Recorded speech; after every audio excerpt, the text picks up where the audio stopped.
Un bon ânier suit son âne. Ça veut dire qu'on pousse toujours.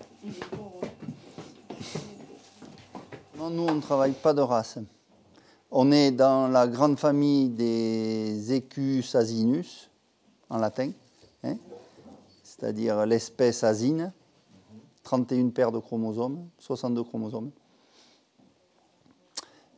Et après, nous, on n'a pas été dans la race parce que quand on a commencé notre projet, les chercheurs avec qui on a bossé un petit peu au début, les gens qu'on a rencontrés,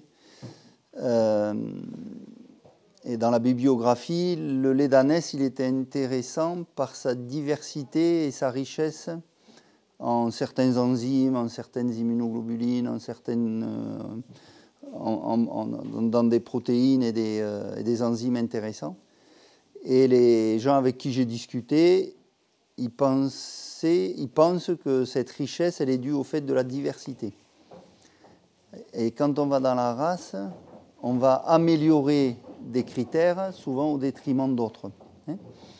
Ce qui fait qu'ils nous ont conseillé de ne pas faire de race. Et après, les races d'ânes en France, ça a été créé en 1980. Hein.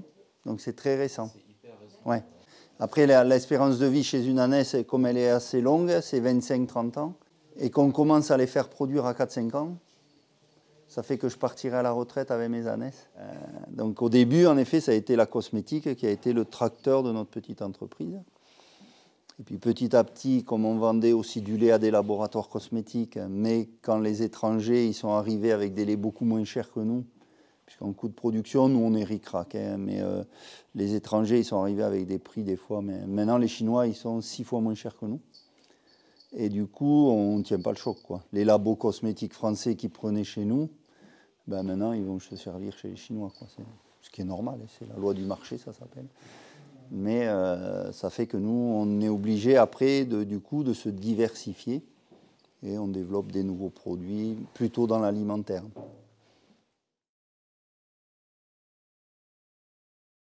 Nous, on essaie d'habituer les ânesses, quand on va traire. Elles rentrent dans le local et elles sont tranquilles, paisibles, elles donnent le lait et elles ressortent. Par contre, elles sont tout le temps en visuel ou en auditif avec leur bébé, quoi. Elles peuvent voir en permanence ou entendre leur bébé quand elles le souhaitent, quoi.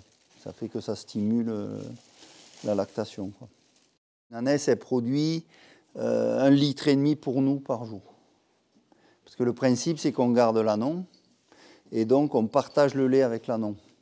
Nous, on prend le lait le jour, et la nuit, le bébé retourne avec sa mère. Mais on attend qu'il ait 2 mois et demi pour commencer à traire la mère. C'est-à-dire que les 2 premiers mois de sa vie, l'anon a 100% du lait. Et après, on partage. Parce qu'on est sur des animaux qui n'ont pas été améliorés. La vache à lait, elle produit du lait. Elle remplit un volume, un réservoir, on vide, elle remplit, on vide, etc. L'ânesse, si on lui enlève son bébé, de suite, elle arrête de produire du lait.